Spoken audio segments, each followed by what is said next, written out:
ce qui ressemble quand même, disons-le, à des perquisitions électroniques, pourront se dérouler en dehors du contrôle des juges. Le juge viendra bien plus tard, mais l'intrusion dans la vie privée, elle aura eu lieu. C'est une brèche qui est ouverte. C'est une brèche d'ailleurs qui sera réutilisée. On le voit bien dans les préparatifs de la loi sur la performance de la sécurité intérieure. En permettant à l'ADOPI de demander l'identification des personnes liées à une adresse IP collectée par les sociétés d'auteurs en dehors de toute intervention, de rien, de l'autorité judiciaire, le projet est contraire à la décision du Conseil constitutionnel de 2004 statuant sur la loi informatique et liberté. Défavorable, Madame la Présidente. Madame la Ministre. Défavorable. Monsieur Brard. On ne peut pas considérer qu'il y a débat avec simplement la répétition automatique du même adjectif. Vous pourriez au moins vous renouveler. Défavorable, défavorable. Nous sommes ici pour débattre. Nous ne sommes pas ici pour simplement enregistrer des fins de non-recevoir. La loi informatique et liberté.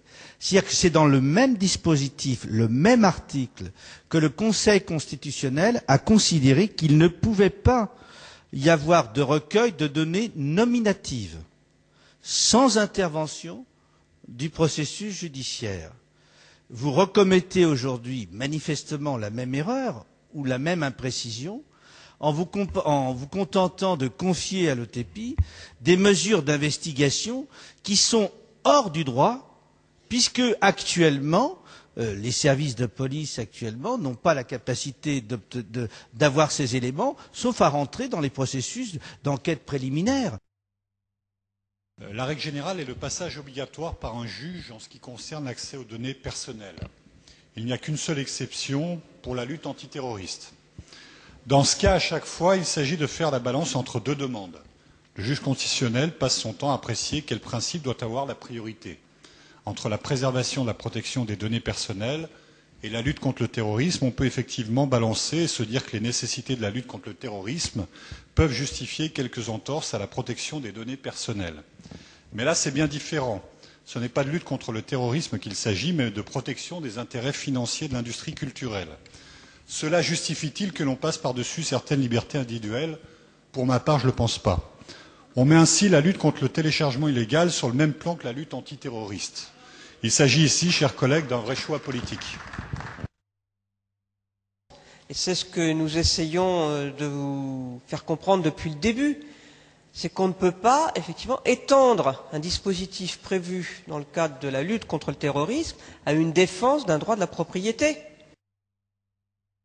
Merci. L'avis de la Commission, Monsieur le rapporteur. Défavorable.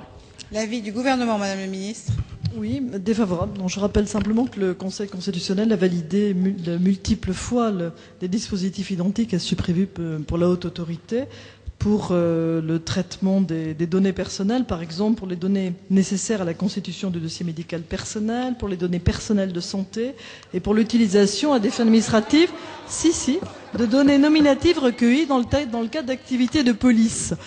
Bien sûr que non, c'est exactement la même chose. Il n'y a nullement motif de recourir à l'autorité judiciaire dans le traitement de données personnelles confiées à une haute autorité administrative. C'est le cas pour de multiples hautes autorités. Madame la Présidente, Madame la Ministre, Monsieur le Ministre, je ne suis pas sûr que vous soyez vanté auprès des artistes, des créateurs, que vous utilisiez pour frapper des internautes des dispositions qui ont été pensées pour la lutte antiterroriste.